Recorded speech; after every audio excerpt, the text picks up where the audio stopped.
అనంతపురం జిల్లా తాడిపత్రిలో ఎమ్మెల్యే కేతిరెడ్డి పెద్దారెడ్డి పర్యటించారు. పలు అభివృద్ధి పనులకు ఎమ్మెల్యే కేతిరెడ్డి పెద్దారెడ్డి శంకుస్థాపన చేశారు.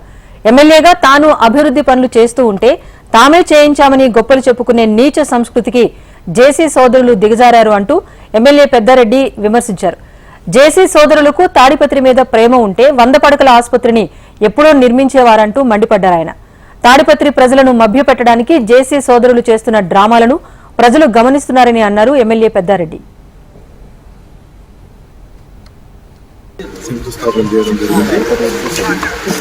దానితో నిన్న మొన్న చాలా మంది మా ప్రభుత్వంలోనే మేము శిక్షణామని వాళ్ళ ప్రభుత్వంలో చేసి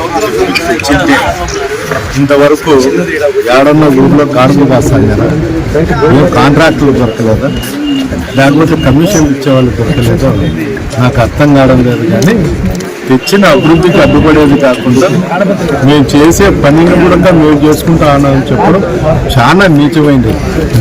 ఈ తాడిపత్రిలో గతంలో ఆ సంస్కృతికి అలవాటు పడి పదే పదే అదే విధంగానే వాళ్ళ ధోరణి మార్చుకోకుండా ప్రజలందరూ గమనిస్తాను. ఇప్పుడు కూడా నేను హాస్పిటల్ కూడా పర్యవేక్షణ చేశాను. గతంలో ఒకసారి దివాకర్ రెడ్డి మంత్రిగా ఉన్నప్పుడు 100 బెడ్ హాస్పిటల్ వస్తే అది క్యాన్సిల్ చేయడం కూడా జరిగింది. అంటే తాడిపత్రి ప్రజల మీద ఎంత ప్రేమ ఉందో ఒకసారి జేసీ సోదరులకు ఒకసారి తాడిపత్రి ప్రజలంతా ఆలోచన చేసే టైం కూడా ఆసక్తి.